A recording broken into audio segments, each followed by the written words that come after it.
இனிமையான நண்பர்களே, அன்புள்ளம் கொண்ட சொந்தங்களே, அனைவருக்கும் வணக்கம். தமிழகத்தை பொறுத்தவரை திமுக ஆட்சி அதிகாரத்தில் இருக்கின்ற பொழுது அவர்கள் ஆட்சியில் நடக்கின்ற தவறுகளை மறைப்பதற்காக அவ்வப்பொழுது பல பரபரப்பான செய்திகளை வெளியிடுவார்கள். சில நேரங்களில் மட்டுமே திமுக இதை கடைபிடிக்கும். ஆனால் தமிழக வெற்றி கழகம் ஆட்சிக்கு வந்ததற்கு பிறகு இவர்கள் எந்த ஒரு நல்ல திட்டங்களையும் கொடுக்காமல் பரபரப்பான செய்திகளை வெளியிடுவதை மட்டுமே வாடிக்கையாக வைத்துக் கொண்டிருக்கிறார்கள். அதை இன்றைக்கு தமிழக மக்களும் வேடிக்கையாக பார்த்து கொண்டிருக்கிறார்கள். ஏனென்று கேட்டால், திமுகவின் 4 சட்டமன்ற உறுப்பினர்கள் அடிக்கடி பனையூருக்கு நடிகர் விஜய் அலுவலகத்திற்கு ரகசியமாக செல்கிறார்கள். பனையூரோடு அவர்கள் பேரம் பேசிக் கொண்டிருக்கிறார்கள் என்று ஒரு செய்தி வெளியாகி இருக்கிறது. இதற்கு என்ன காரணம் என்று கேட்டால், நடிகர் விஜய் தமிழ்நாட்டில் ஆட்சிக்கு வந்ததற்கு பிறகு திமுக, அண்ணா திமுக உள்ளிட்ட எதிர்க்கட்சிகள் இல்லாமல் போய்விட்டது. அவர்கள் தமிழ்நாட்டில் மக்கள் செல்வாக்கை இழந்து விட்டார்கள். தமிழக வெற்றி கழகத்தின் ஆட்சிதான் இன்னும் ஒரு 15 ஆண்டுகளுக்கு தமிழ்நாட்டிலே தொடர்ந்து நடக்கும் என்று ஒரு தோற்றத்தை ஏற்படுத்த வேண்டும். அதே நேரத்தில் இன்றைக்கு தமிழக வெற்றி கழகத்தின் கையில் இருக்கின்ற ஆட்சி அதிகாரத்தை பயன்படுத்தி அத்தனை எதிர்க்கட்சிகளையும் சிதைத்து விட வேண்டும், சின்னாபின்னமாக்கி விட வேண்டும் என்று ஒரு திட்டத்தோடு செயல்பட்டு கொண்டிருக்கிறார்கள். ஆகவேதான் தொடர்ந்து பரபரப்பான செய்திகளையே கொடுத்து கொண்டு இருக்கிறார்கள். அண்ணா திமுகவை உடைத்தாகிவிட்டது. அண்ணா திமுகவிலிருந்து இதுவரை 6 சட்டமன்ற உறுப்பினர்கள் ராஜினாமா செய்து விட்டார்கள். 6 சட்டமன்ற தொகுதிகள் காலியாக இருக்கிறது. அந்த 6 சட்டமன்ற தொகுதிகளுக்கு தவேக வேட்பாளர்கள் ரெடி, அவர்கள் தேர்தலை சந்தித்து வெற்றி பெறுவார்கள் என்று தமிழக வெற்றி கழகம் சொல்லிக் கொண்டே இருக்கிறது. இன்னும் குறைந்தது 6 சட்டமன்ற உறுப்பினர்களை ராஜினாமா செய்ய வைத்து அந்த 12 தொகுதிகளிலும் தமிழக வெற்றி கழகம் வெற்றி பெற வேண்டும். அதற்கான திட்டங்களை வகுத்து கொண்டிருக்கிறார்கள். அதே நேரத்தில் திமுக கட்டுக்கோப்பாக இருக்கிறது. திமுகவிலிருந்து ஒரு சட்டமன்ற உறுப்பினர்கள் கூட, இப்பொழுது சட்டமன்ற உறுப்பினராக இருப்பவர்கள் யாரும் திமுகவை விட்டு வெளியேறவில்லை, ராஜினாமா செய்யவில்லை. ஆகவே திமுகவிலிருந்து 4 சட்டமன்ற உறுப்பினர்கள் பனையூருக்கு அடிக்கடி வருகிறார்கள் என்று ஒரு பரபரப்பான செய்தியை வெளியிட்டிருக்கிறார்கள். இந்த செய்தியை கேட்டவுடன் திமுக தலைவர் ஸ்டாலின் அதிர்ச்சி அடைவார். அவர் அதிர்ச்சி அடைவதன் மூலம் அவரை நிலைகுலைய வைக்கலாம் என்று திட்டம் போட்டிருக்கலாம். அல்லது உண்மையிலேயே திமுகவின் சட்டமன்ற உறுப்பினர்களோடு தமிழக வெற்றி கழகத்தின் அமைச்சர்கள் பேரம் பேசி இருக்கலாம். அந்த பேரம் படியாமல் போயிருக்கலாம். இப்படி எதுவும் நடந்திருப்பதற்கு வாய்ப்பு இருக்கிறது.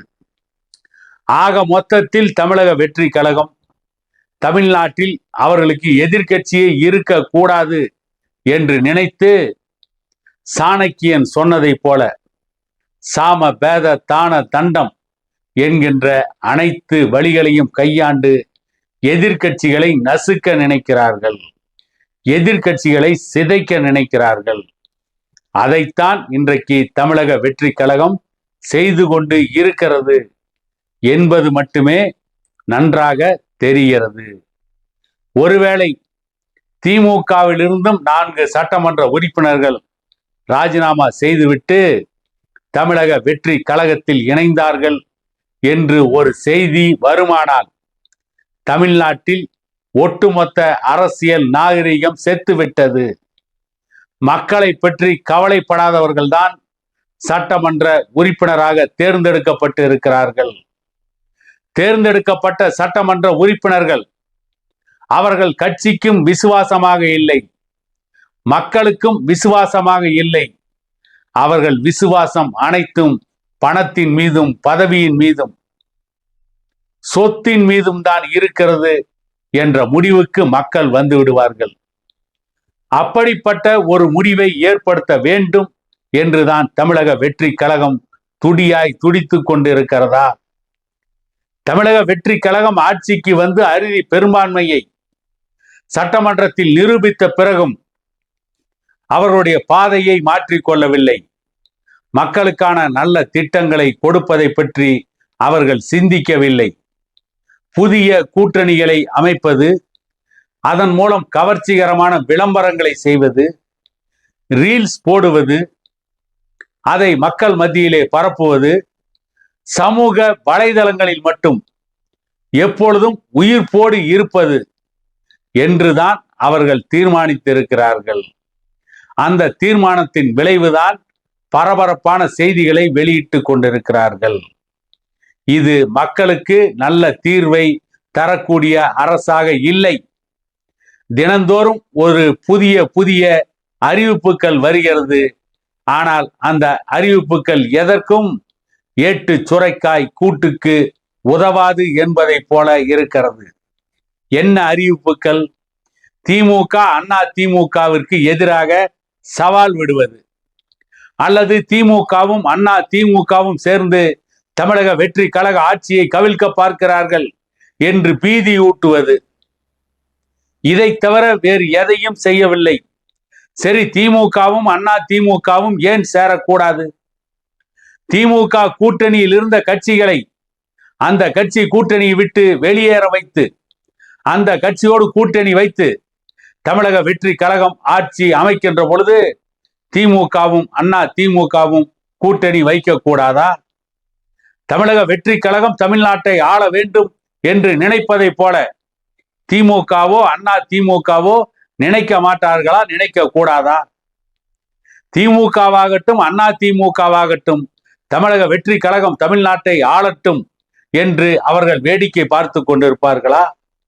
அல்லது தமிழக வெற்றி கழகம் வெற்றி பெற்று விட்டது, நடிகர் விஜய் வெற்றி பெற்று விட்டார், 108 தொகுதிகளை வென்று காட்டிவிட்டார் என்று திமுகவும் அண்ணா திமுகவும் அவர்கள் கட்சிகளை கலைத்து விட வேண்டுமா? இதைத்தான் தமிழக வெற்றி கழகம் எதிர்பார்க்கிறதா? இப்படிப்பட்ட ஒரு சர்வாதிகார தோற்றத்தை உருவாக்குவதற்கு, சர்வாதிகாரியாக வருவதற்கு நடிகர் விஜய் முயற்சி செய்து கொண்டு இருக்கிறாரா என்று நடுநிலையாளர்கள் கேட்கிறார்கள். என்ன நடக்க போகிறது தமிழகத்தில்? தமிழகம் இப்படி வெற்று அறிவிப்புகளையும் வெத்து வேட்டுக்களையும் வார்த்தை ஜாலங்களையும் வெறும் அரசியல் சவால்களை மட்டுமே இனி 5 ஆண்டுகளுக்கு சந்திக்க போகிறதா? தமிழகத்திற்கு ஏதேனும் விடிவு காலம் இருக்குமா? தமிழக மக்கள் ஒரு அடிப்படை மாற்றத்தை எதிர்பார்த்து நடிகர் விஜய் கட்சிக்கு ஓட்டு போட்டார்கள். ஆனால் நடிகர் விஜய் ஆட்சிக்கு வந்ததற்கு பிறகு எந்த அடிப்படையும் மாறவில்லை. ஏற்கனவே இருந்த நிலையை விட மோசமான நிலைக்குத்தான் சென்று கொண்டிருக்கிறது. ஆட்கள் தான் மாறி இருக்கிறார்கள், அடிப்படை மாறவில்லை. புதிய மொந்தையில் பழைய கல்லைத்தான் கொடுத்து கொண்டிருக்கிறார்கள். பழமொழி சொன்னதை போல தமிழக வெற்றி கழகம் ஆட்சி மக்களுக்கான ஆட்சியாக இல்லை. இந்த ஆட்சி ஒரு ஜனநாயக விரோத ஆட்சியாக, குதிரை பேரம் நடத்துகின்ற ஆட்சியாகத்தான் இருக்கிறது என்றுதான் மக்களே இப்பொழுது பெருமளவு பேசிக்கொண்டு இருக்கிறார்கள் என கூறிக்கொண்டு மீண்டும் ஒரு காணொளியில் உங்களை சந்திக்கும் வரை உங்களிடமிருந்து விடைபெறுவது உங்கள் எடப்பாடி துரைசாமி.